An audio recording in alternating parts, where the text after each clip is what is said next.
Electrocast. Why wait to see if you'll get something you like this Valentine's Day when you can go to BlueNile.com and find something you'll love? Whether you're looking to treat yourself to a little winter sparkle or show a galentine how much you appreciate them, Blue Nile offers a wide selection of high-quality designs, expert guidance, and free 30-day returns for the ultimate peace of mind. You can even design your own jewelry. Right now, save up to 50% at BlueNile.com. That's BlueNile.com. This episode is brought to you by Shopify. Whether you're selling a little or a lot, Shopify helps you do your thing, however you cha-ching. From the launch your online shop stage, all the way to the we just hit 1 million orders stage. No matter what stage you're in, Shopify's there to help you grow. Sign up for a $1 per month trial period at shopify.com/special offer, all lowercase. That's shopify.com/special offer. On this episode of Missing the Point, we recap the NFL Divisional round. And as we look ahead to the championship round, we'll focus on some of the biggest storylines coming out of the weekend. Like if Davante Adams is the best wide receiver in the NFL after his display versus the Rams, or could it be Stefon Diggs after yet another outstanding effort versus the Ravens? Will Patrick Mahomes and the Chiefs be ready for the Bills with Mahomes' status still uncertain? And has Tom Brady cemented his place in NFL history as he advances to yet another championship Sunday? We'll look to answer all those questions today.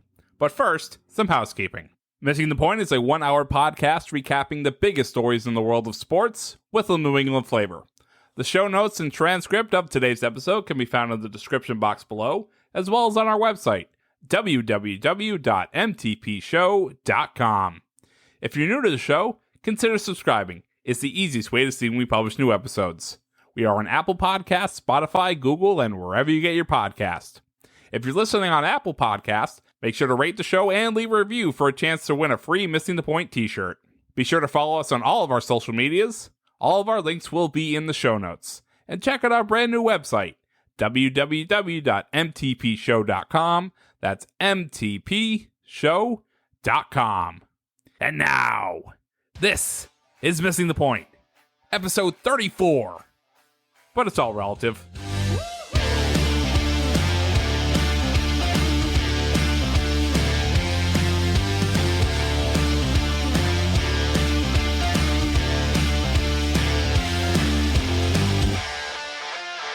Welcome, everybody, to Missing the Point. I am your host, Michael Marcangelo, as always, joined by the EP, Craig D'Alessandro, and Rayshawn Buchanan, the Real BK, Bob Kelly. And today we are talking about the NFL divisional matchups that took place last weekend.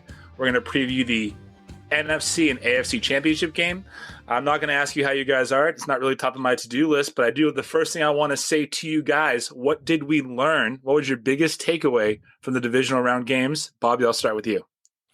My biggest takeaway would probably have to be it's between either how excited I am for this upcoming championship week or the fact that, once again, Lamar Jackson showed that he cannot show up in a primetime playoff game. I'm torn between those two, but I'm going to have to go with Lamar Jackson. I think it's pretty evident at this point that Lamar just is not an elite quarterback, and I think we really learned that this past weekend. I hope he's all right, though. Just preface that with, I hope he's all right. Yeah, absolutely. Ray, I see you just staring a hole through him. What's your biggest your takeaway from the weekend? Well, first, I'm doing well. Thanks for asking. But no, the biggest takeaway is that number 12 is going to another championship game. It doesn't matter what championship game you put him in. He just finds a way to get it there, I should say. I was excited. It wasn't the best game that he's ever put together. Once again, the team he's on is going to a place of prominence. So that was exciting to see. Yeah, I think, 9 championship appearances in the last 10 years. It's Brady. Back in 2018, when they went to the Super Bowl with the Patriots, their slogan when they left was, "We're still here." He still is here. And it's unbelievable. I think, we've all been talking recently about this. Just to sit back and think about it. Just the greatness that we're seeing from him. Just compare it, Drew Brees was always compared to Peyton and to Tom Brady and to the other greats. And you saw last weekend just the overall difference between the two. One is a 43-year-old quarterback who can still zing it in there when he needs to.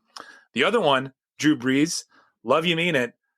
I don't think he's a top 5. He might be a top 10 quarterback of all time, but it felt like we were watching the last year of Peyton Manning with him, where he just couldn't throw anymore. his mind was a lot better than his arm was. He just hadn't got there yet. I don't know if you guys felt the same way. Yeah, I completely agree with that, especially about Breeze. About Brady, too. I'll get to that. But with Breeze, it seemed like his accuracy was there. Everything was there. It's just his balls took so long to get to their targets. Like those things were just floating up there for people to take them away. When it comes to Brady, a couple of the stats stand out most to me is I have here in this. So first one is something I said in the group chat a few times where Tom Brady at this point in his career is a legitimate top 5 franchise in the NFL when it comes to NFL playoff wins. Like that is something that is just unfathomable to me. Granted, yes, is he flawed? Does he miss throws? Does he have these things that you're like, oh, maybe he doesn't have it? It doesn't matter, man. He wins games, and that's what it really comes down to. Do they have what it takes to beat Green Bay this weekend? Not sure. But is this man just special? Well, you tell me. 9 out of 10 conference title games, 14 in 20 seasons, and 32 playoff wins. That is absurd. It's just levels that like you never thought you would hear about an NFL quarterback. And it's just like the fact that he keeps coming back and keeps doing this. It's like, right, I think you win that first category, man. Like that is the takeaway from this weekend. You know what I mean? 100% when you think about this past weekend, you're right, man. It's Tom Brady. Yeah, I mean, and me being a math teacher, a math guy, like you said, 14 out of 20. So 70% of his career, the man has been in a position to either go to the Super Bowl or he gets there. That's and that's a joke, man. Like it's unbelievable how good he's been. And, and like I said, like we prefaced it before, it was not his best game. Like it wasn't something where he threw for 350 yards and 4 touchdowns and 1 pick or 4 touchdowns and no picks, but they had to convert. He did that. So whether it was a short field, a longer field, it did not matter. He got the job done. For the most part, he's always gotten the job done. And I'm hoping next week he continues to get the job done. I will say, to that point where it was not his best game, you're right. But when they needed his best from him, in a few key spots, he delivered. Breeze couldn't do it. And we'll get into that game a little bit more as we talk about the full matchup. The next thing, one of the storylines going into the week were the Browns for real? Could they be taken seriously? So I'll ask you, Ray, based on what you saw against the Chiefs, were the Cleveland Browns, were they a real playoff team? Because everyone puts aside that win against the Steelers. What did you learn about Cleveland? What did you learn about Baker? Yeah, but they shouldn't put away that win. It's hard, as Cleveland knows, to make the postseason. So for them to get their first playoff win since 2002, I think Kelly Holcomb was their quarterback. Like that's a long time ago, and I was in the 7th grade. So once again, and I was about 150 pounds lighter. So once again, that's a long time ago. Just saying. So no, that they played phenomenal. During wild card round weekend. It's amazing to me. Okay, how do I say it? I put it like this: Cleveland. Even though we know that Kansas City is the better team, the dynasty is coming. You had a chance to hold off the dynasty for 1 year. Because it's coming regardless. Kansas City is coming regardless. As long as Mahomes is there, it's coming. But you had a chance just to postpone it for 1 year. When Mahomes got a concussion. He got that injury, and it's like, you have to capitalize those. You have to win that game. And to let Chad Henne, who hasn't done nothing since Michigan, run and get 13 yards on a 3rd and 14. And then, shout out to Andy Reid for having the balls to throw it on the 4th and 1. Because I thought they were going to punt it and just have them go to length of the field. He's like, nah, we're ending this shit right now. And I was like, yes, sir. I'm here for it. Like that's what's up. But no, Cleveland had a really good season, man. Like they definitely exceeded expectations. Kevin Stefanski is definitely the leader that team is needed. And, they just had to keep building on what they had this season. But yeah, they definitely were a real playoff team. And, they shouldn't be slighted. Chase Claypool, you were wrong. They didn't get smacked. Keep that salt over there. It's better on the steak anyways. But, just chill. But yeah, Cleveland was real good. They was real good. And unfortunate ending, but they were pretty good this year. Yeah, the whole Chase Claypool thing to me, I thought was the most absurd. Him and Juju, just like, was Juju the other one that spoke up? Yep. It's just like, yo, guys, shut up. It's like you lost. It doesn't matter what. Your season's over. Go home. At least Claypool waits until the game's over. Like Juju says, like they're just the Browns. We don't care about them. And then they got their asses whipped by them. You know what I mean? But that's what I say. You cannot say that in that moment. Like, and once again, we're in the social media era. You're going to get trolled immediately when you say stuff like that. You can't do that. Like, listen, don't bring extra heat. And once again, we know Cleveland's not the Patriots or the Chiefs, so maybe they was thinking, well, we can just say this because it's not going to be bulletin board material. But either way, y'all said it was out there. And once again, y'all took them lightly. Once again, we're going back around, but it's like you took Cleveland lightly and they sent you home. So pack them up and send them home. Like, you guys are home on the couch, just like me. And, I know this group as a whole couldn't be happier that Pittsburgh is home. Once again, we talked about them being good during the regular season, and we joked about Bobby having them down 4 or 5 spots. The Patriot fan in me, hell yeah, I wanted Pittsburgh to go down. But for content purposes, I had to say that Pittsburgh was doing well because their record was really good. But yeah, the Patriot fan in me, yeah, listen, you guys have rarely won when it matters. The last time you've been to the Super Bowl was 2010. I was a sophomore at Dean. You know what I'm saying? Like, sounding awful on the radio. Now I'm on a podcast. Holla at your boy. But yeah, but it's just like, damn, like, they never get it done when it mattered. At least I can't even talk. The last 6 or 7 years. So to go back to the Browns real quick, I think it's funny to me. Like, yes, they hung in this game. They were awesome. They were the underdogs. They did much better than we all thought. But only the Browns can lose to the 1 seed by 5 points when they're not supposed to and still have it be embarrassing. You know what I mean? Like, only the Browns would lose to Chad Henne after he comes in on that, specifically that run that he had.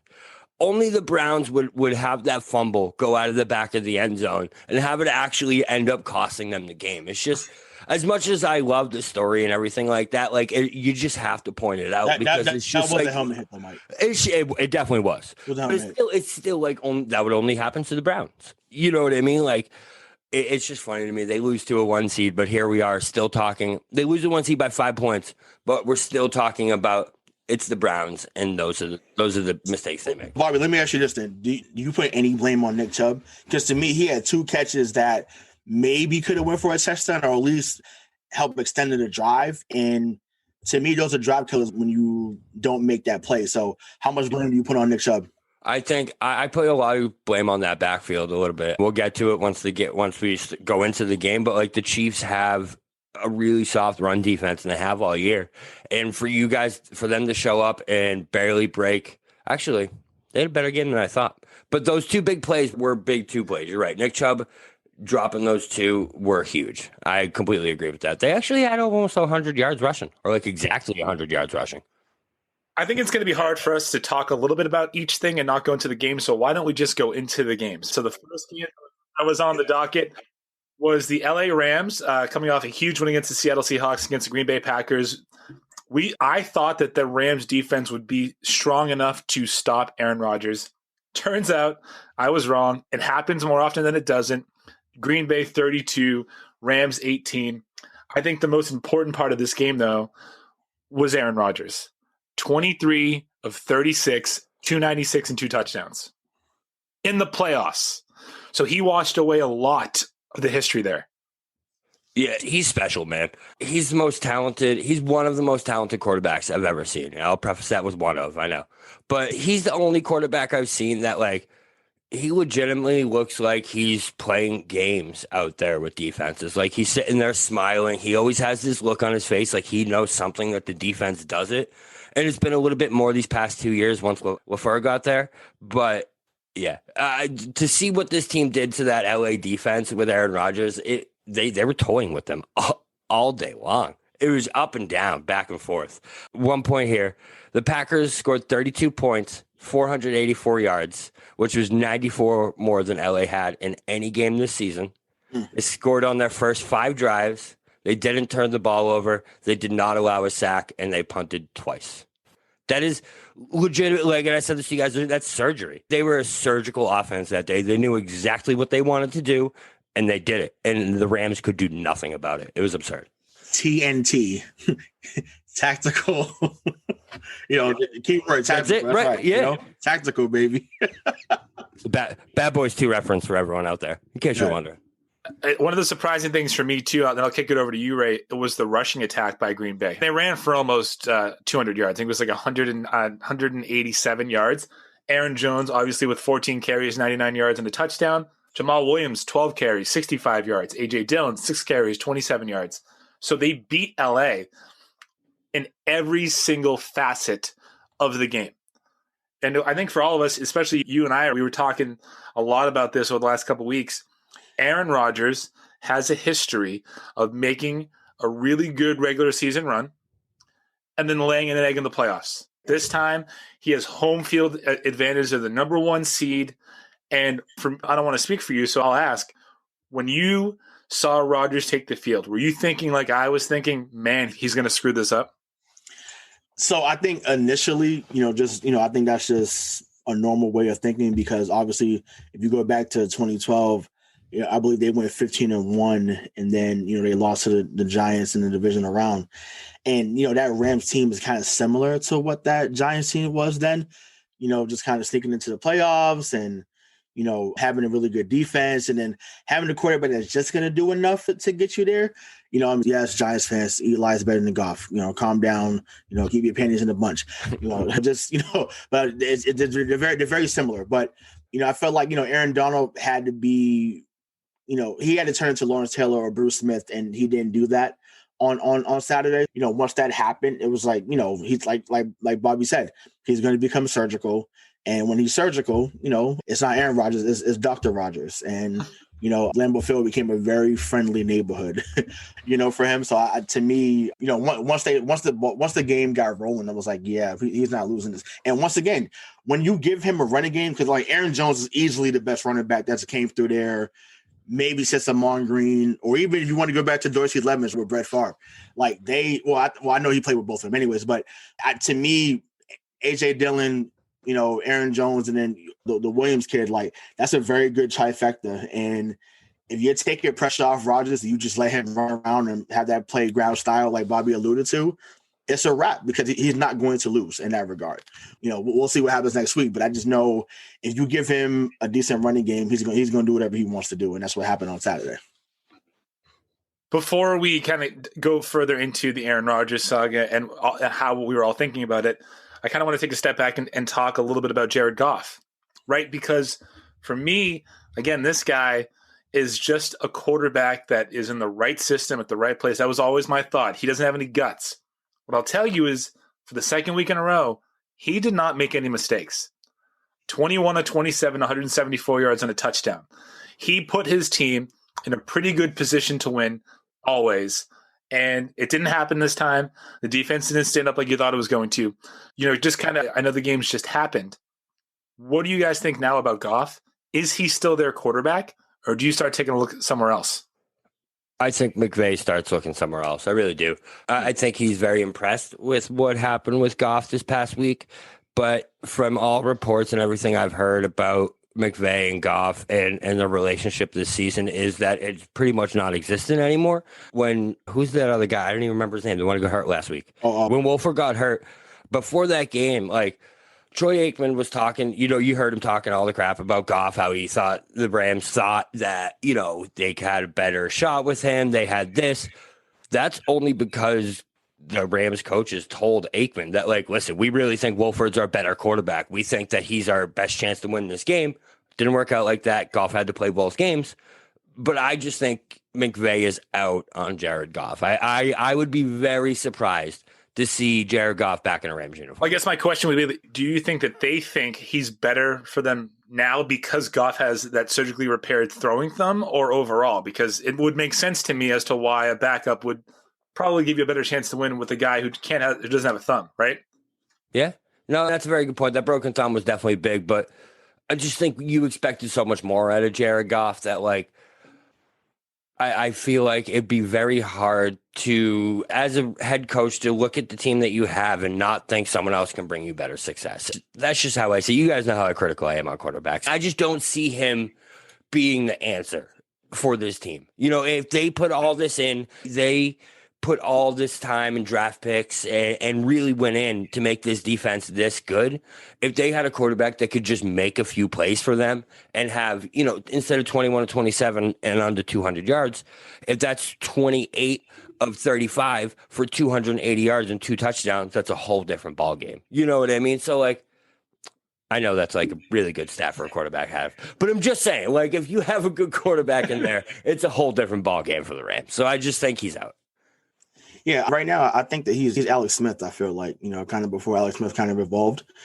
Yeah, that's a good one. I like that. So that's just where he's at. So I think that he can get there. And once again, you have Cooper Kupp, but Cooper Kupp has always been hurt. That's the problem, except for last year when he was really great for me on fantasy. So shout out to you, Cooper.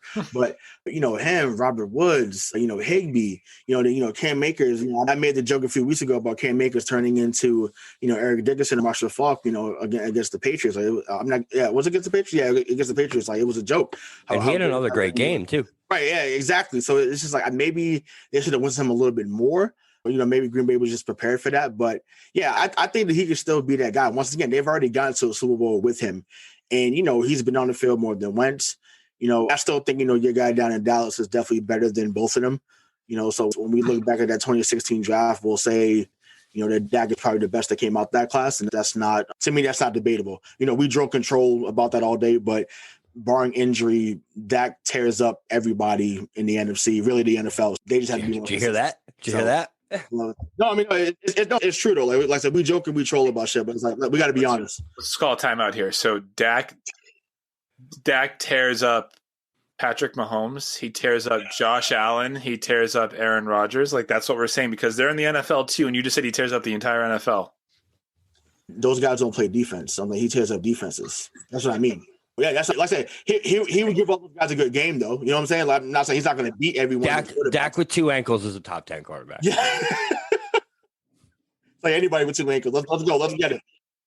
But no, seriously, I think that I don't know who you look to replace them. My thing is they're not going to have a high pick because, they made the playoffs. So they're going to be in the 20s in the first round. And I know they gave up a lot to get Jalen Ramsey too. So I don't know what they're looking to do at the QB position. But listen, just because Wolford had a nice game on week 17 doesn't mean he's the guy of the future. It's no different than what a Matt Flynn has done. No different than, like a Matt Castle for a few games, Jacoby Brissett back in the day. I don't put too much stock into that. I just think he'll be a decent backer wherever he goes. But Goff to me could still start, not just on the Rams, but on several teams in the NFL. So we'll see what happens. I also see here that in the notes that was added under this game is Davante Adams, the best wide receiver in the NFL. I assume that Bobby thinks that he's one of them. Can I just answer your question shortly? Yeah, go ahead. No. Who? No. Who's better? Tyreek Hill. Don't like him as a person, but he's better. Stefon Diggs. Davante Adams is just – he's the most all-around best wide receiver because, like, there's nothing that you can do to stop this man. He can play the slot. He can play outside. He can play everywhere. I'm not saying he is the best. That's why I put a question mark next to it. I just think it's something that is absolutely up for debate, and it is between – I think it's between Diggs and Adams. I think Hill's just really fast, and he's got a guy that can really throw the ball to him. Davante wasn't even the best wide receiver on the field on his side of on his team on Saturday. He had don't just because he had more yards. Just because he had more yards, he was up against Jalen Ramsey all day. Jalen Ramsey hasn't allowed more than 50 yards against him all season. And Davante I don't want to say tore him up. Davante had a very good game against the best corner in the NFL. 9 catches, 66 yards, and a touchdown. And that touchdown, he made him look foolish. On that touchdown. That was pretty good. It's very good against the competition. Talking about, you guys named all these guys, and every single one of them's great. What about DK? No, hell no. That's where I was at. Not yet. No. Are you going D-Hop? Yes. How can we not bring him up? He's not playing. That's why. I guess. Before y'all named DeAndre Hopkins, like I don't understand that. It doesn't matter what quarterback you put him with. That man balls the fuck out, and I don't understand how y'all can say that anyone is better than DeAndre Hopkins. Like, I'm sorry. Like, I get it. Davante Adams he's very smooth. Like, part of it is because they don't always have a secondary option that's going to be consistent. So he gets most of the most of the targets. But listen, Davante Adams is definitely top 3. I'm not debating that. But listen, it's Hopkins, man. And Tyreek Hill, he's top 5, but I can't say he's the best. He's top 5, though. Like I said, to me, I put Diggs before him. Diggs is special, man. Like, Diggs showed me something this year. Buffalo, man. I knew he was good. And granted, the guy he got replaced him. Justin Jefferson's a problem too. Maybe they're becoming a nice little factory out there in Minnesota too. But yeah, to me, like I say, Hopkins is still one. Like I say, it doesn't matter where you put him. He's going to dominate. And maybe you put Diggs 2.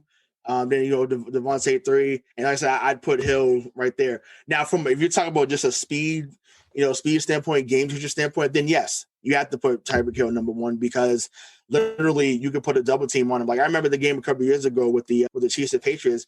Jonathan Jones is one of our fastest corners, and he literally had Jonathan Jones stuck in mud as he was running by, literally on the scene. But I was like, well, we'll be lucky to get to the Super Bowl because this motherfucker is fast. Like he is gone out there, Speedy Gonzalez. Like it's ridiculous. Like, so I listen, I get it, but I understand the fascination with Tyreek Hill, but I'm taking DeAndre Hopkins. You did mention Stefon Diggs. We all mentioned Stefon Diggs in that. So I do want to move to the next game on the docket, which was the Baltimore Ravens going into Buffalo. Buffalo has, obviously, we know it's their first playoff appearance since 1995. But the Ravens, who I called paper champions last year, meant it more this year, went into Buffalo, and Lamar Jackson did exactly what we all said he was going to do. Well, I don't say we all. What I said he was going to do, what Bobby said he was going to do. He could not make the throws that he needed to make in the tight windows that he needed to make them, which resulted not only in a 101-yard interception return for a touchdown, but ultimately a loss to the Bills 17-3. Rayshawn, I think that you have been, especially of the people that are on the show right now, the biggest defender of Lamar. So I'm going to go to you first. What were your thoughts in this game? And was it an indictment of Lamar Jackson?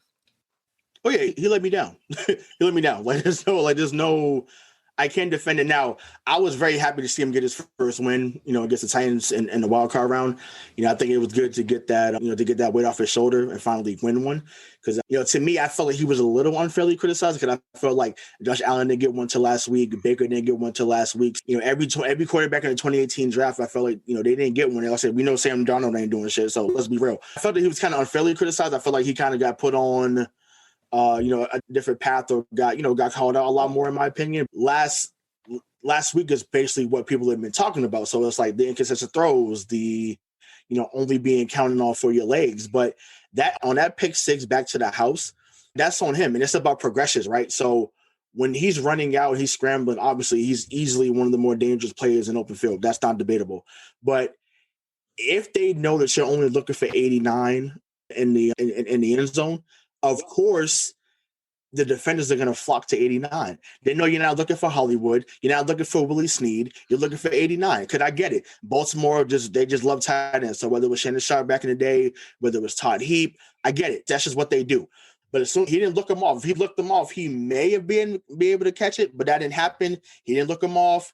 He literally threw it right to him where, any one of us on here could have caught it. Yeah, we might have only went about 4 or 5 yards after that catch. We want to go the whole distance. But yeah, like I said, his progressions have taken a step back for sure. And I can see why folks say that he did regress. Hopefully he bounces back. But like I said, that loss on Saturday night is all him. And I can't defend that. So You say that he's unfairly criticized. And I do think that Lamar Jackson is a special player. I think he's amazing. But when you win an NFL MVP award, you're automatically going to be criticized at the level of the NFL MVP. So when you think about who the NFL MVP is, it's like Aaron Rodgers, it's Patrick Mahomes. You think about back all these MVP that were quarterbacks, it's what was the thing they could do? They could win the game on their own. It didn't matter what else happened. If you had this dude, you were winning. And that's just not something that I would ever trust Lamar Jackson to do. I just think you have to have a specific game plan and a specific way you go about your game to have Lamar be that special of a player and take you that far. You know what I mean? He's not going to be Aaron Rodgers where he's going to win you a Super Bowl. That's never going to happen unless he rushes for 200 yards. You know what I mean? Like, as a quarterback, I just could never – I don't want to say I could never, but I could never be able to put all my trust in those baskets just because, like, I don't ever see him being able to do that. He's never going to be able to come back from a 21-0 deficit. You know what I mean? Like, it's just not going to happen. You think it's consistent wide receivers? Because to me, Hollywood Brown is not consistent. No, I agree. The wide receivers do need work. And Steve was okay in New Orleans, but it's like I've seen a lot of drop passes. Even granted, I'm not going to say this man is the most accurate. I would not make myself look that stupid on this show. But he has put it in their hands or throw it, to their chest. They've dropped it. It's just like, it's bad enough that he's not the most accurate passer. You can't have those moments where you're dropping passes that he's throwing on the money to you. Like that can't happen. Like I said, we saw this shit with Cam. So it's like I was just gonna say it's Cam Newton syndrome, bro. They're not expecting it. You got to have those moments when if he's making a good throw to you, you have to catch that. And this is not on the rundown, but I'll ask Mike because Mike brought this up about Baltimore. So who do you think they could bring in as a wide receiver to maybe help Lamar progress as a quarterback then? Allen Robinson. That's the guy that you got to go get. I think that's a good call. You got to go get him. He's big. He's fast. He commands the outside. I think he'll make Hollywood Brown's life a little bit easier. I also think, just to your first point about him getting unfair treatment, I think him winning the MVP has a lot to do with that. Yeah. I think him winning the MVP and then going out the way that they went out last year, and then seeing that you see Josh Allen, whose completion percentage has has gone up over the last 3 years. I think it went up 10% between last season and this season. And if you look at Lamar Jackson, he was a 66 completion percentage last year. It went down this year. So I do think that the talent as far as wide receivers is different, right? I think I would throw 10% better balls if I was throwing to Stefon Diggs. I think that's just true. But you have to take better care of the football. And you have to be able to make the decisions quickly in the postseason and decisively. And I think that's one of the things that's really hurt Lamar. But now, look, listen, he gets Allen Robinson. That's a new game, right? Because they have the rushing attack with him, with Dobbins, and they have an outside deep threat. That's a hard offense to game plan for. Yeah, I think it go. So it's kind of like what happened with we bring up Josh Allen. We'll good segue over to him. It's like it's kind of what happened with him this year. You know what I mean? Like we say, Stefon Diggs last year. What was the criticism of Josh Allen? He didn't have it when it came down to those last 2 minutes. He wasn't the guy that you could rely on as a quarterback. But guess what? You put Stefon Diggs over there, suddenly Josh Allen looks a lot fucking better throwing that fucking football. You know what I mean? Like, it's a whole different ballgame. So I do think that there is a path where Lamar can be successful. I don't ever want to say that's not a thing. I just think that in the current state that he's in the current team he's in, it's just something where he's going to be unfairly criticized. He won MVP, so they expect a lot more of him when it comes to who he is as a quarterback. You just expect a lot more of MVP winning quarterbacks. You know what I mean? That's like a different echelon that you've now reached. No, that's fair. I'll put it that way. Personally, I think they should go get Julio Jones. Ooh, that's a good one too. That'd be beautiful. That says on another thing I was on. I feel like he screams Baltimore to me. I feel like just he could be what Anquan Boldin was when he got there. And I think that to me, that big possession guy who could still outrun somebody if you need him to. Granted, I would love to see him in New England, but if we're going to be objective, to me, I think I could see him be in a Ravens uniform. I think to me, he'd be the perfect guy to mentor Hollywood Brown. Robinson, I didn't think about Robinson, so that was a good name drop there. But yeah, I think Julio would be perfect in Baltimore. Call up them boys down there and say, hey, Julio, come on back up to Landover. Come on, not Landover. That's what Washington plays, but come on to Baltimore. I don't know what his cap hit is. I assume it's large. I assume his salary is ridiculous. Yeah, it is, but so is his play. It's the next thing though is when he stays on the field. He's moving into probably the end of his prime for a wide receiver. Is that fair to say? Yeah, he's 31. And injuries have started to creep up a little bit more. So I think for Lamar, leg injuries too. Yeah. You don't like leg injuries for a receiver. I think for Lamar, he needs a young stud, like an Allen Robinson. That's a little bit of a less cap hit. But for me, what's also would be interesting, because I think that this wide receiver really just flourishes in chaos, would be like a Will Fuller. He is someone that, again, when he can stay healthy, that when he doesn't love running routes, he runs straight or runs a deep post. But when Deshaun scrambles, he always looked for Will because he knew that he'd just be following him. So that's a good kind of wide receiver combo that you'd want there. The next thing I want to talk about is Josh Allen. I think we all had such unrealistic expectations for this game, right?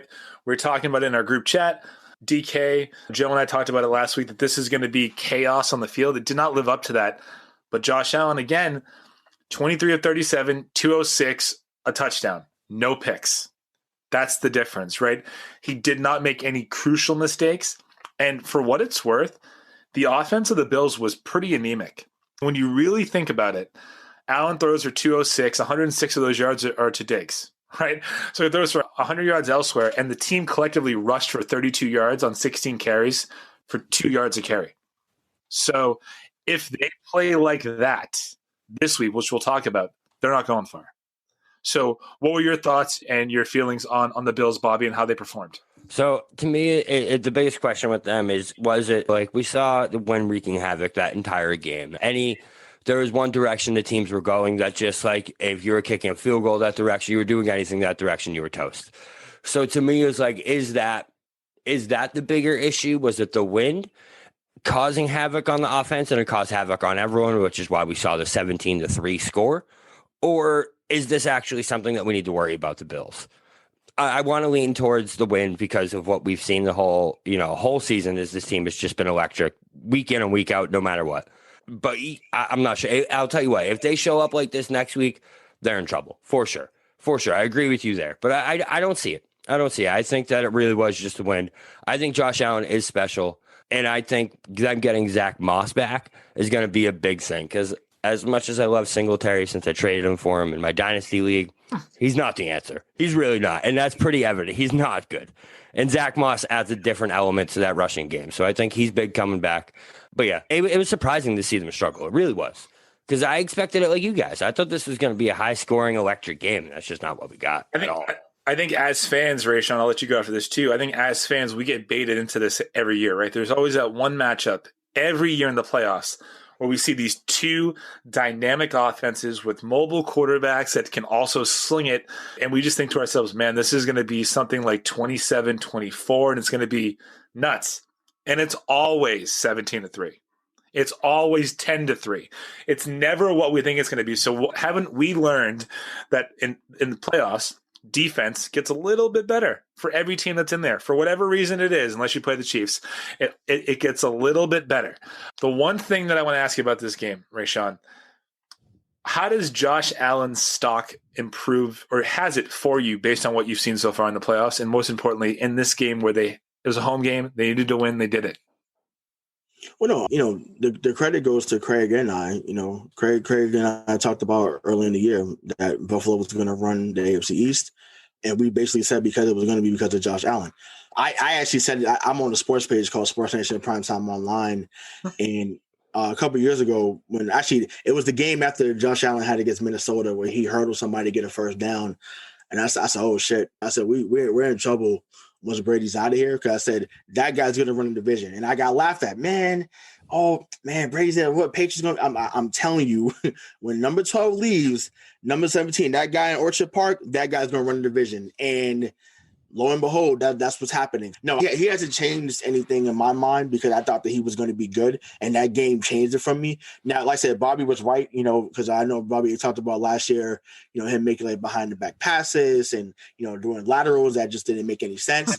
And once again, that's part of the maturation process, right? Like you do some things. Like I love the touchdown pass he caught last year in Houston on that end around. That was awesome. But, to me, he's tough. He looks like someone that, like I said, he could throw it a mile. So no, the stock didn't change for me. Like I think that he's just he's going up, and I think that the AFC and really the NFL, better watch out, because like I said, that dude to me is lethal, and he's only going to get better. Moving on to the first game on Sunday, we had the upstart Cleveland Browns coming into Arrowhead Stadium to take on what we all believe we are witnessing is the middle of a dynasty, the beginning and the middle of a dynasty, right? In Kansas City and Patrick Mahomes and the Kansas City Chiefs. This game had all the makings of a blowout. The things that Mahomes can do on the field, that offense can do on the field, Andy Reid is always good at coming off of a bye, always. And he's historically a terrible game time manager and clock manager, but he wasn't this time. In this game, you saw Patrick Mahomes go down, and Chad Henne comes in and saves the day for Kansas City, 22-17. We talked a little bit about this, earlier in the show. Bobby, to you first. What are you most impressed by? Chad Henne or Andy Reid's 4th and 1 call? Oh, wow. That's a fucking tough question.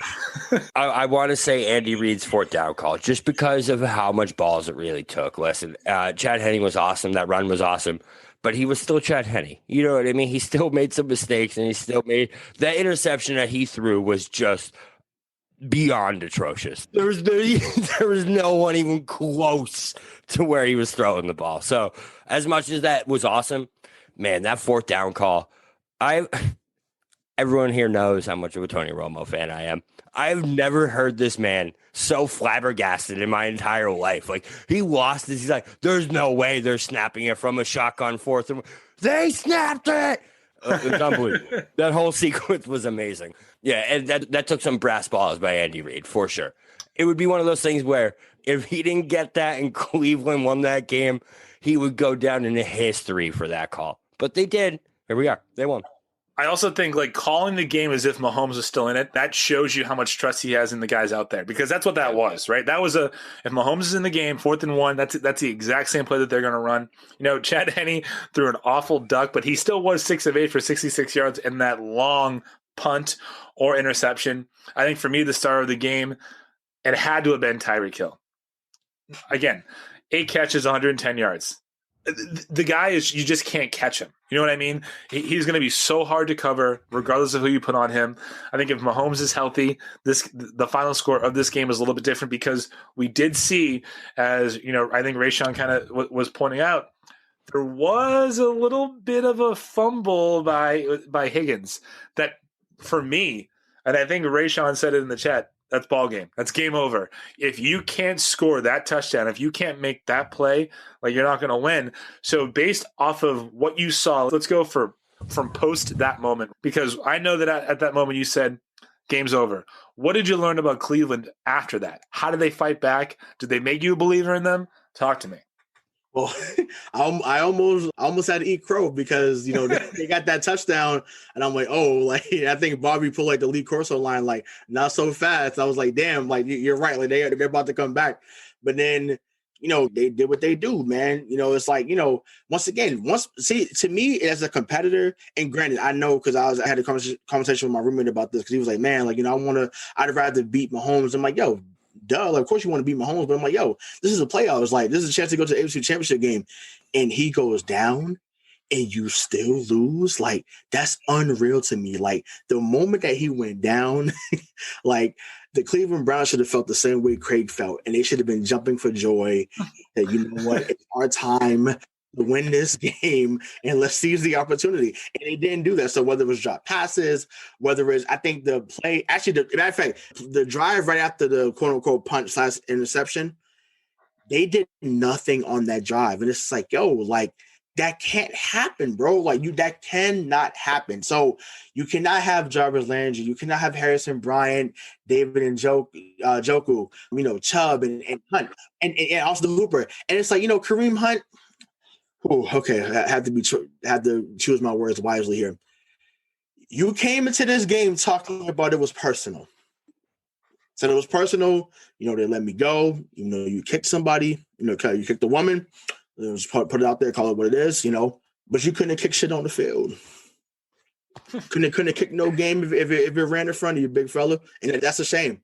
It's unfortunate because you called it personal, talked all that trash before the game. When you got on the field and we didn't hear about you till the third quarter. That's unfortunate, Your connections sometimes, man, are just they're just next level. It's great. I wish he had a connection on Sunday. Maybe it would be a little different, but it's unbelievable what happened. But no, listen, Cleveland does, man. It's just like, it's unfortunate. But like I said, from that fumble, really, I said, really should have been called a helmet to helmet. Like, I just don't understand how that, like, once again, had that been a chief receiver, they would have called that shit. And that's what gets me upset. They look out, and because once again, as Patriot fans, we've gotten players on our side too. So I get it. But when you are favored, they look out for you. That's just how it goes. I'm sorry, whether it's Green Bay, New England, New Orleans at times, Indianapolis at times, when you are the favorite, they look out for you. So, like, I'm surprised it wasn't a flag called for the Mahomes hit either. Like, I'm surprised. Like, well, yeah, that's the way it goes. When you're the underdog, you got to be perfect, and you're not going to get the breaks that team get. You got to be perfect, man, 100%. But so that rule, though. So I do want to. I want to talk about that rule a little bit because, like, to me, I think that's the dumbest rule in football. That if you fumble the ball and it goes out of the end zone, the other team gets the ball in the 20 and you fumbled it at the 1. Like, that's the only place on the field that happens. And I just think that it's like, I don't know. I don't know what the solution is, whether you just give it back to him at the 1 yard line, whatever the case is. But, like, to me, fumbling out of the back of the end zone like that when you're stretching for the pylon should not give the other team the ball in the 20 yard line. You know what I mean? That's just, it's so crazy to me. That's still the rule after all the times we've seen this happen. That this is just hold on to the ball. I know, but like then you can't make the pylon gold. You know what I mean? Right. The pylon is gold, and you can just reach the ball out and tap it. Like, I don't know. No, I agree with you, Bobby. Like, Mike just wants to be a dick and say otherwise. But no, I mean, I agree with you. But in another essence, like if you're going down to the 1 yard line, you said there's a defender coming near you. You should always try and do whatever you can do to make a play. I get that. Put your team in the best chance to win. I understand that, but also have faith in your team that maybe if you go down at the 1 yard line because you're securing the football, you don't want to cough it up. You have the faith in them to score a touchdown within the next 4 tries. So right? You should be thinking about that in that moment. You that close to the end zone, you're thinking, man. I think first thing you think about, Ray, is you score a touchdown. Second thing you think about is you better protect the ball when you're doing so, and he didn't. He got laid out. He got hit in the head. Like, it's not like I just, if he got hit in the leg, I'd have been like, all right, cool. You know what? I got you. He got laid out, Mike, and then you want to say hold on to the ball. He got flatlined at the 2 yard line. Like, it wasn't a regular hit. He got his ass laid out. That's what happened. Like, that's once again, I hear you. But I'm with you, Bobby. Like, that rule is dumb. And if anything, you want to put it back at the 1 or 2 yard line or where he fumbled it, cool. I'm fine with that. But just don't, to me, you're basically rewarding the other team when that happens. Once again, we saw earlier this year with, Craig's favorite Patriot, N'Keal Harry. Like, he fumbles. He was basically untouched. Right. And I was like, oh God, and it's just like, if that ball goes out 3 inches forward, it's at the 1 yard line and they have 3 more chances to right. You know what I mean? So like, I don't know, man. Like, I hate it too, man. I hate the rule. I hate it. It should. They want to change everything else. Change that shit. Then talk about that with the competition committee over the summer, and just say, hey, we got to change this rule. I want to make sure that we have enough time to talk about the Brady and Breeze showdown and preview the matchup. So I want to ask you guys a question. I want 30-second timer on each of you, right? I'm going to keep a mental note here and I'll cut you off. Based on what you saw this season in this game, does Baker Mayfield deserve a long-term contract in Cleveland? Bobby, you're on the clock. Yeah, absolutely. Even just for the precedent of what he's done with this team, he's not what everyone thought he was going to be. He's not the most electric quarterback. He's not Patrick Mahomes. He's not that level. But the fact that he brought the Cleveland Browns to their first playoff victory and appearance since becoming a franchise, like, the team owes him that. I think that he played up to that contract. To me, getting him there this season, losing OBJ and going through the adversity that they did, especially against the Steelers with Stefanski out, and they still come back and win. Yeah, he earned that contract. They lost in the most Browns way to the number 1 seed that I could imagine. But, yeah, he deserves a contract for sure. Ray, 30 seconds. Yeah, I mean, he definitely does. Now, obviously, he's not getting what Lamar, Mahomes would get, obviously. But can you give him what Jimmy G got a couple of years ago, which is like 5 years, 135 with like 102 guaranteed? Sure, why not? he's done a really good job there. He's gotten better each year. So, and it's amazing how much better he got when OBJ went on the sidelines. I definitely think he should be there for the long term. Called it. The game that I think that we all were really looking forward to this weekend, I know I was personally, I have a personal connection, a heartfelt connection to this game, was the Tampa Bay Buccaneers going into the Superdome and going against Drew Brees and the New Orleans Saints. There was all the reports coming out pregame that this could be and will very likely be Drew Brees' last stand in New Orleans, right? New Orleans had beaten Tampa Bay twice this year. Brady did not look good in either of those games. So, Tom Brady, in this game, 18 of 33, 199 yards, 2 touchdowns, no picks. He made a couple bad throws, and he also rushed for a touchdown. When you needed him to be the GOAT, he was the GOAT. Bobby, what did you learn in this game? Did it meet your expectations? Did it exceed them? Did it, fall short? You tell me. So I think it met them. I don't think it was. I think in the first half of this game, it was very evident that the 2 quarterbacks that were playing were definitely over 40 years old. I don't think there's any doubt about that, but it was a great game. I loved every second of it. I have to say I loved the added wrinkle of this is Brees' last game, and the New Orleans Saints were going all out to win this game for him, and they still couldn't pull it off. I just think it really just goes to show you that, like, yes, Brady didn't have the most amazing game, but when the turnovers got made by the Saints, the Bucs capitalized every single time. Brady knew he had that short field to work with. He knew what he had to do, and he got it done. It was like we saw the most stereotypical Brady performance to me. Yep. I'm coming up on my Facebook posts, all these things, all these memories. I've been seeing things that, like, the Patriots and Brady, he's never been amazing. You know what I mean? That's what, like, I think people forget is, like, this dude hasn't always been electric. He's one of the guys that just, like, you don't know why, he just wins. And, like, his stats aren't great. When you watch him, you're like, oh, maybe he missed that throw. But, like, they still win, and he still, when it matters, he makes the throws. Like that Mike Evans throw, that was such an amazing throw in the end zone. Then there is the quarterback sneak where, like, he doesn't just quarterback sneak, he finds a seam. You know what I mean? You see him do it. Like, he snaps it, he steps back, he finds where he has to go, and he does it. He's the best I've ever seen at it. It's just like these small things that he does that take away from anything negative that he does and brings him to this next level and allows them to win this game.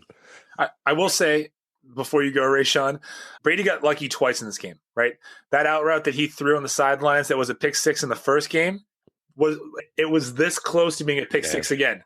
And he threw what would have been an interception, but the defender only got 1 foot down. It was a sideline fade, whatever. He wasn't perfect, but to your point about he was never great, Brady, for the overwhelming majority of his career, whenever you needed him to do something, he did it.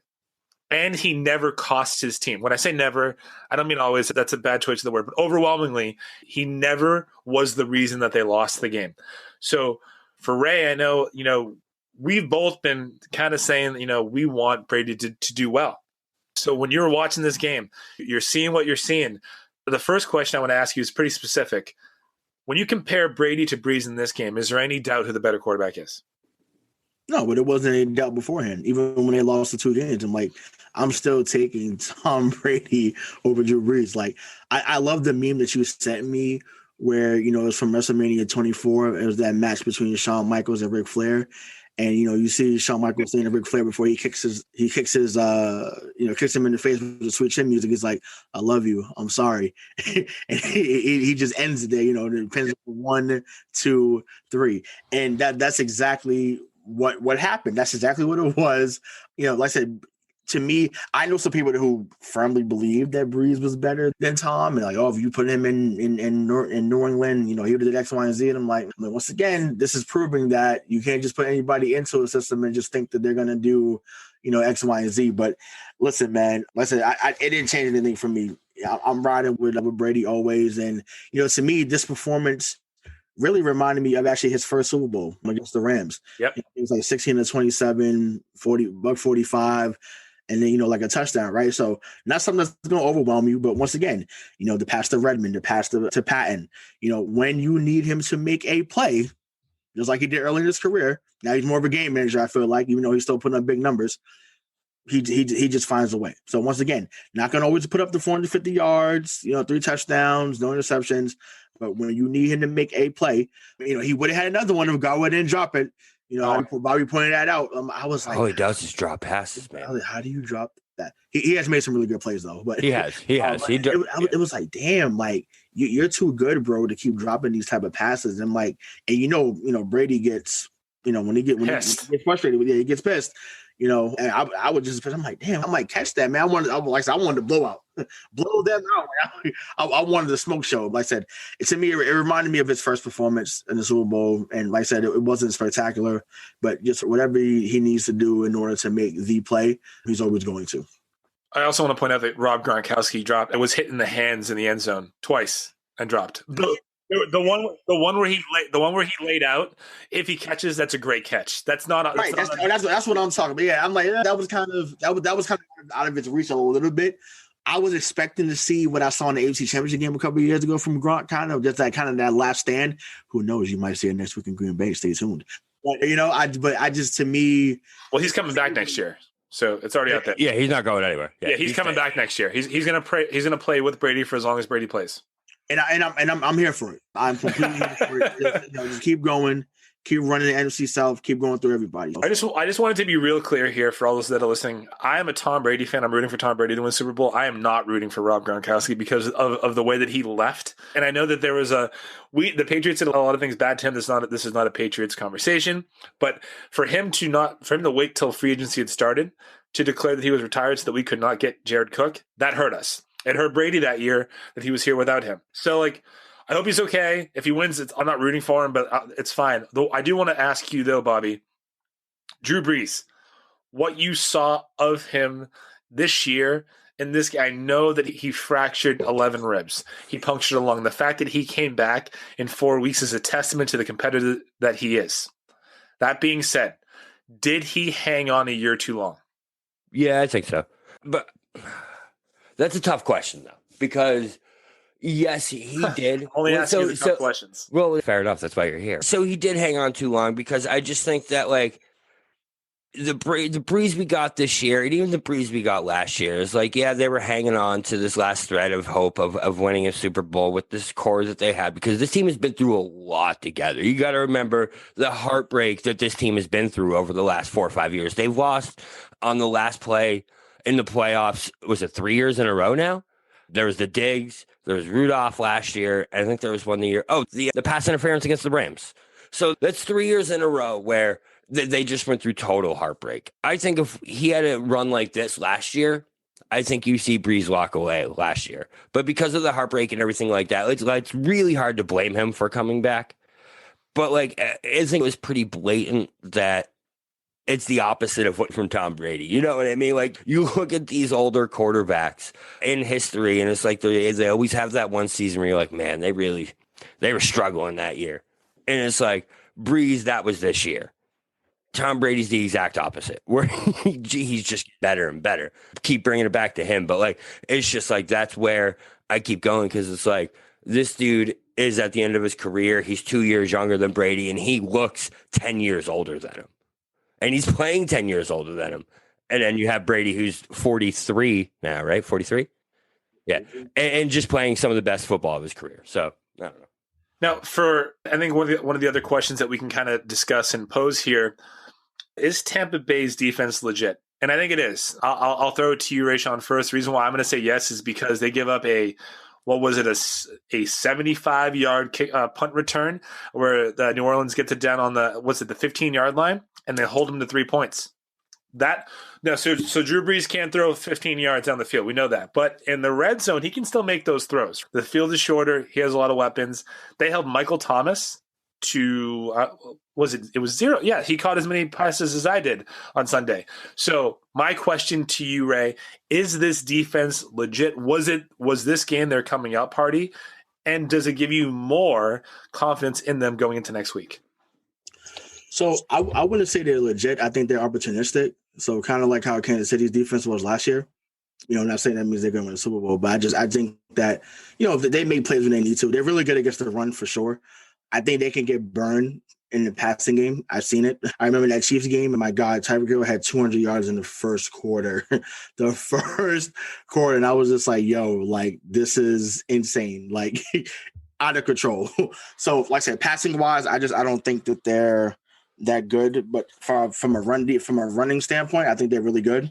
And, obviously, the Ndamukong Suh run, makes that go on the front seven. So, yeah, from, running wise, sure. But like I said, they're opportunistic. Like, they're not someone that's going to shut you down forever. But they'll make plays when they need to, as they did last week. And, hopefully that would be enough, too. Yeah, it's so funny that's where you went with that. Sorry to cut you off, Mike. But so it's so funny that's where you went with that, because that's literally exactly what I was thinking. Is like their run defense, 100% legit. Their linebackers, 1,000% legit. Levante David, Devin White, and Shaquille Barrett. Those three are probably the best linebacker core in the NFL. They're up there. And Jason Pierre-Paul. Right. And Pierre-Paul. Right. Exactly. Like their front seven is unreal. And then they got Golson and Sue on the line. So they have a really good front seven. To me, what stood out is, like you say, the secondary is the flaw. Winfield Jr. and Murphy Bunting, those two played out of their mind this past week. So those two stood out to me. If they can show up next week, they have a chance against the Packers, for sure. To be fair, did they play out of their mind, or did they take advantage of a guy who couldn't hit his receivers down the field? Because that's not going to happen this week, right? Mm-hmm. They're going to go against a guy that with the flick of a wrist can throw the ball 50 yards. Still. You have to double Davante. You have to. And it was a banged up Michael Thomas, too. We can't forget that. The reports came out saying that he needed surgeries and everything. Man, I hate that. Like, listen. Me too. I know. It's very hockey. It's very Bruins. Like, this guy played with 14 broken ribs. Yeah, Mr. 5-yard slant, you got shut down. So it went from OHIO to OHNO, because, oh, no, I can't believe we lost another playoff game. So it doesn't make sense. But, yeah, better luck next year, Mike. See you later. But, yeah, man, like I said, they're opportunistic, like I said. And I think that, listen, we have to get into this because we're running out of time. But I think that you have to, why can I not talk tonight? You have to double Davante. So just like how I'm tongue twisted, they're going to be twisted next week if they don't double Davante Adams. One last thing before we get into that. There was a moment after the game between Tom Brady, Drew Brees, father and son moment. Yeah, on the field. I think a lot gets lost on, especially here. Brady is this weird guy now. He's been weird for a while with Alex Guerrero and all of his TB12s and his cacao and his avocado ice cream. I get it.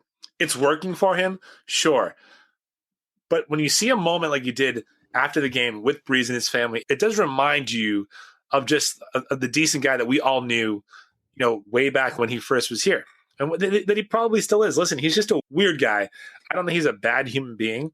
I think that the moment that you saw between those two after is something that you should really go back and watch again, because Drew Brees isn't a top 5, but he's a top 10.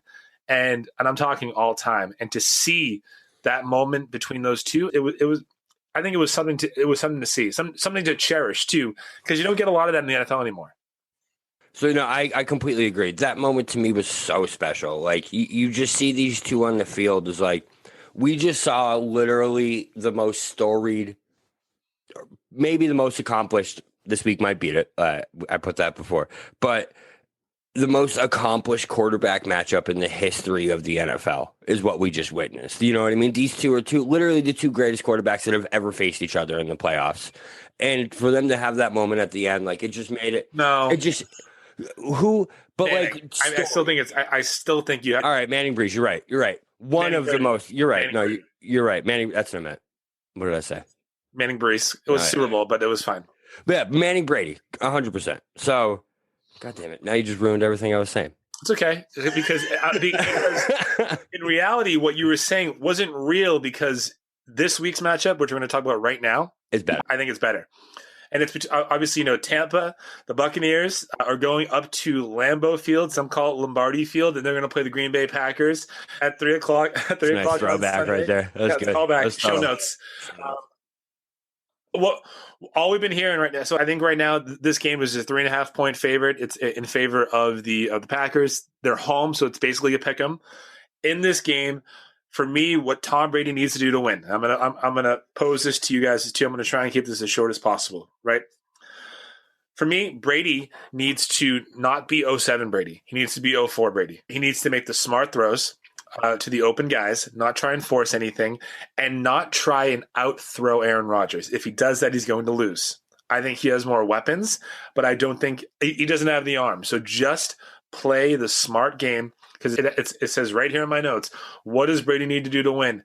Don't make a mistake. And don't try, like I said, out-throw Mahomes, but in this game, Aaron Rodgers. So for you, Bobby, seeing as you wrote this down, what does Brady need to do to win?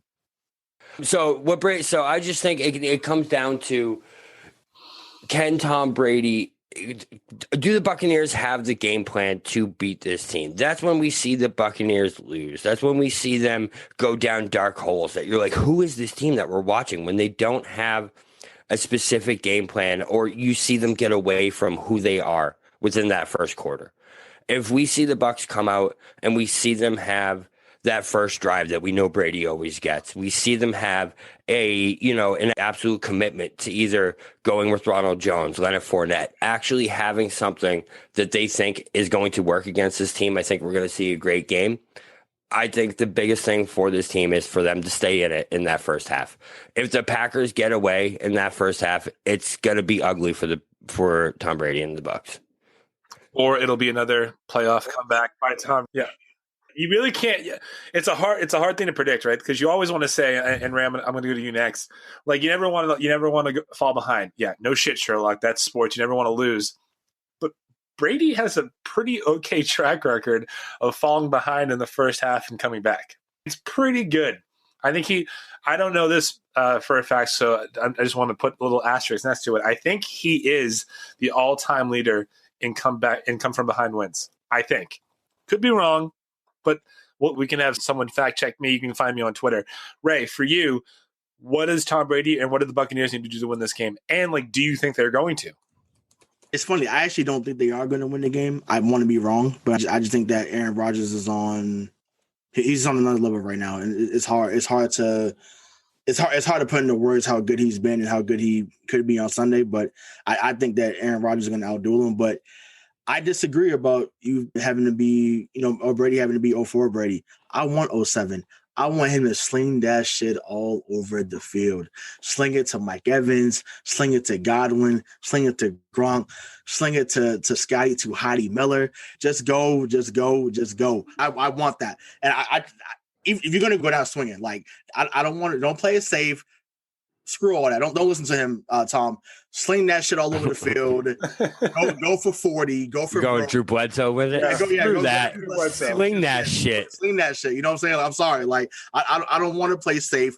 This is not 04 Brady. Once again, 04 Brady had to do that because when you're only throwing to Patton and Givens, or really just Givens at that time, and Deion Branch, okay, you have to play it safe. That receiving core is not this receiving core. So you can do whatever you want to do. Hell, the four of us could go out there behind center and maybe get 150 to 175 yards with those receivers. Oh my God. And I forgot my guy, Antonio Brown. Now, granted, he's a little injured right now, so I don't know how he's going to be next week. But man, he get a chance to go to the Super Bowl, hopefully. Listen, sling that shit, Tom. Do what you need to. Don't listen to Mike. Don't go 04. Go 07 on him. But win. Right. So that's why I said 04. Remember, because they won. 07, they didn't. Yeah, I know. Well, I do. Before you go, Bobby, I would be remiss to not do this. And I know I've turned over a new leaf. I'm trying to be less combative. But Ray, I just want you to look at the field of teams that are in the conference championships and identify to me which one of those teams is there because of their running back. Oh, he did it. Zach Moss, duh. No. No. Clearly it's not, right? Obviously, it would have been Baltimore, it would have been obviously Tennessee had they won. But I will say kudos to all of us. We did pick the right four. So we did. Our four is in there, so we did pretty well, if I must say so myself. But I do think, but ironically, you still have to run the ball in order to have a decent game. Because once again, we talked about Josh Allen and him slinging it all over the field. Guess what? If Zach Moss and Singletary can't run the ball, guess what? They're going to lose by 25 points. So you have to run the ball. So you're right. There's no dominant running back. They have to run the game. They have to run the ball. just being a smartass, because I'm contractually obligated to do. But two, I know that Ronald Jones, he's there. Leonard Fournette, who's been a beast so far, he's there. Aaron Jones, they're there. They have good running backs. So Bobby, I'm really sorry to cut you off there. For you, you were telling me what you think. You already told me what you think Brady needs to do to win. What does Aaron Rodgers need to do? And a caveat: does a win at home at Lambeau in the NFC title game, does it make you think differently of Aaron Rodgers moving forward?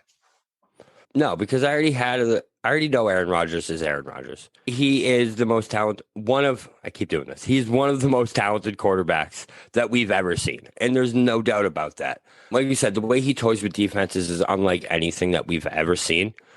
To me, what he needs to do to win is go play his ball game. The Packers need to go be them.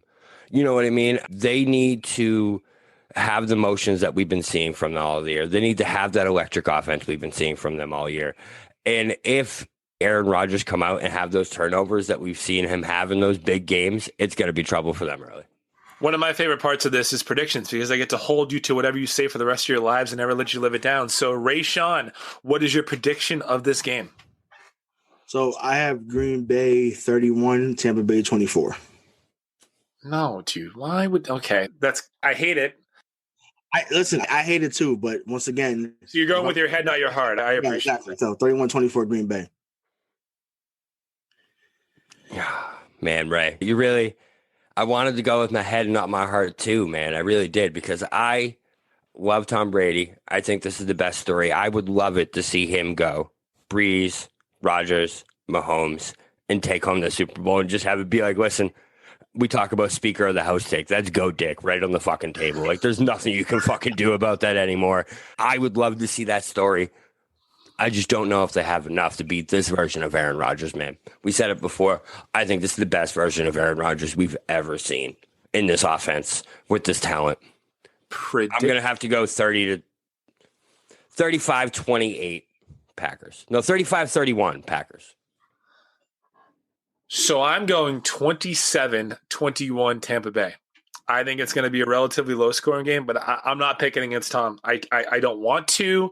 I don't believe it, even if I did it. I think, for me, he is on a path, and we all know that when he has to prove people wrong, he's on another level. And right now, this is all about shoving it straight up Bill Belichick's ass. He wants to be in that Super Bowl and say, hey, I'm still here. Where are you? How's the couch? What's up, Linda? So I think he's going to be fully on board. AFC title game. The number 2 Buffalo Bills going against the number 1 Kansas City Chiefs. Mahomes, he practiced. He was on his way to practicing, so he's going to clear that protocol, it looks like. For you, Rayshawn, what needs to happen, or what are you expecting out of this game? Don't give me a prediction, but give me the overall feel of what you think is going to happen in this game. Can Buffalo keep it close? I can give you all of it in one, but can I do that? Is that okay? Yeah.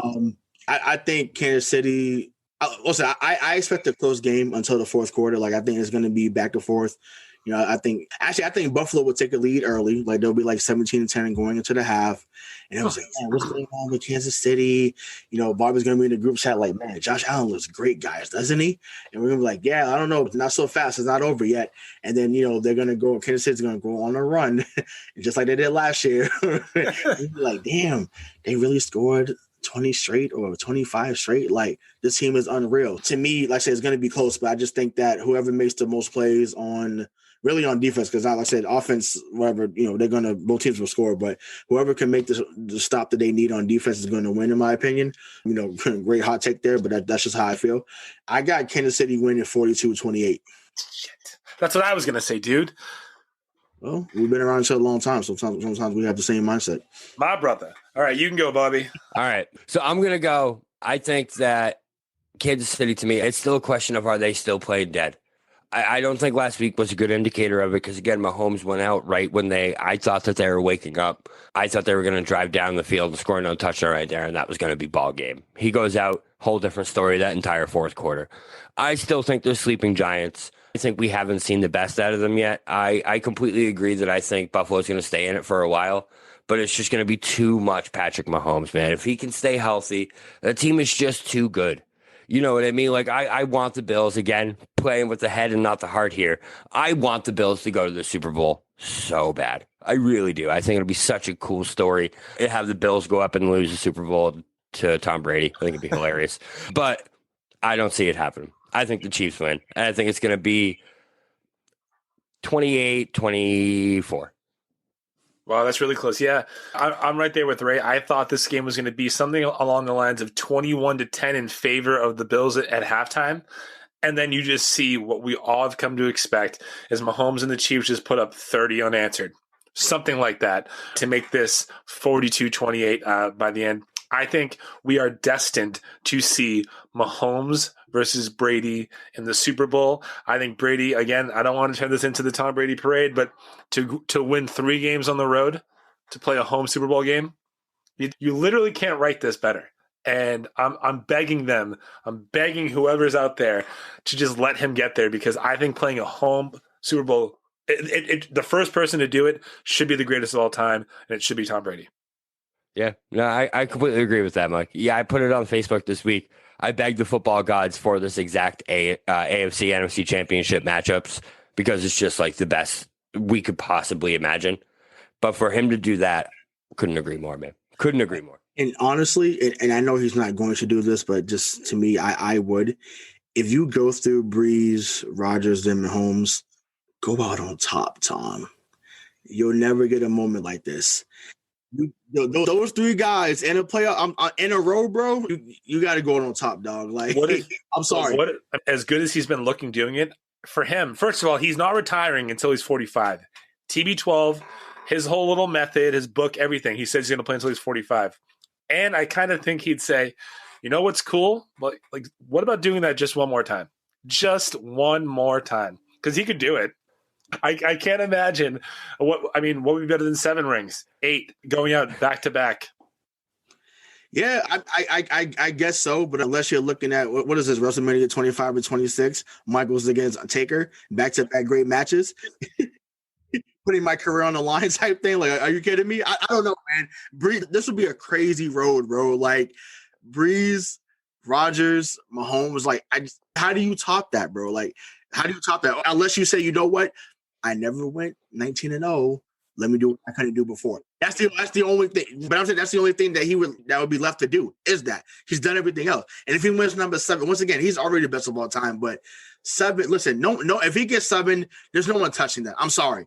Like I said, if he does this route, it's goat dick. That's all that is, man. If this happens, that's what Absolutely. it is. It's like there's no more haters. And again, we don't want to turn this into like a TB12 jerk off session, but like at the same time, it's like, holy shit, like look at what we're actually witnessing here, and look at what's actually happening in front of us. And like, if he loses this week, fine, he'll come back next year, and it'll be the same shit all over again. He'll be right back in the NFC Championship game, and we'll be having this same with a training conversation. camp. That's what I mean. So it's just like, oh my, it's unbelievable, man. Oh my. The one thing I want to say, because I don't want to go too far down a rabbit hole here, and I don't want our EP to quit.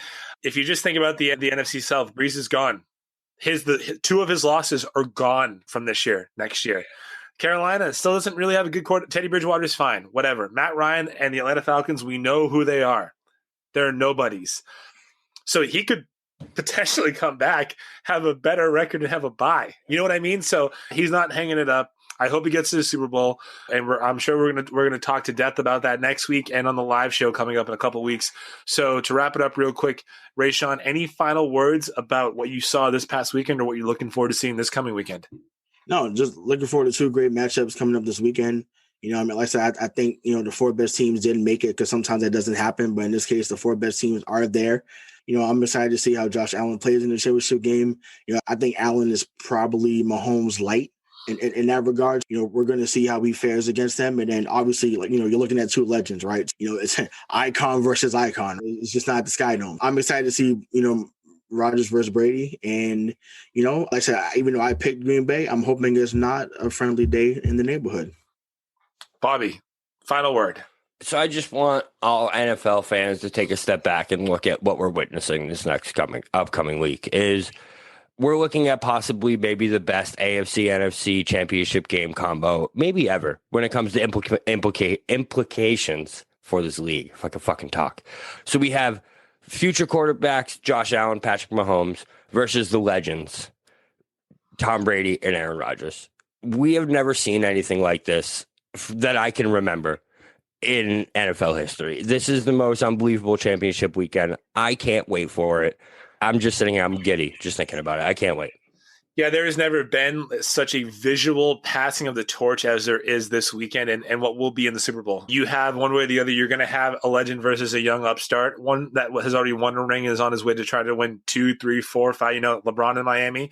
Or it's Josh Allen who's going to defy the odds. So I agree with that sentiment, Bobby. I think just kind of take a step back, take a look at what's happening here because it's not – you might never see this again, especially. And one last thing I do want to say, Drew Brees, hell of a career, man. To do what you did at 6'1" and in a league where 6'5", 6'6" quarterbacks are the ones that are always dominating. You did it for a very long time, and for what you did for that city, what you did for the people, no one's going to forget that. But one thing I will say is you should have won more than one. You needed to. You one just wasn't enough based on how good you were and how good your coach is, or we think he is, and how good your offense is. So I'm sorry to see you go. I think it's a great career. I think you are a top 10. I think one more would have gotten you into the top 5. But for the real BK, Bob Kelly, Rayshawn, Buchanan, Craig D'Alessandro, I am Michael Marcangelo saying thank you so much for listening to this episode of Missing the Point, and we'll talk to you soon. Welcome, explorers of the human experience. This is Let's Talk Soul, and I'm your host, Claudia Monticelli. We're not afraid of the great mysteries of existence here. Soul versus consciousness, we're on it. Spirituality versus science, we've got that covered too. Join us in navigating these profound topics with wisdom, curiosity, and a dash of audacity. Whether you're a spiritual veteran or just starting your journey, Let's Talk Soul is your passport to the unknown. Let's Talk Soul, diving into the depths of the human spirit. Subscribe now wherever you get your podcasts. Step inside the marketing mirror to uncover marketing secrets, discover gems, tactics, lessons, and campaigns you can use, next gen or fundamentals. Grab the marketing magic to improve your marketing and win more business.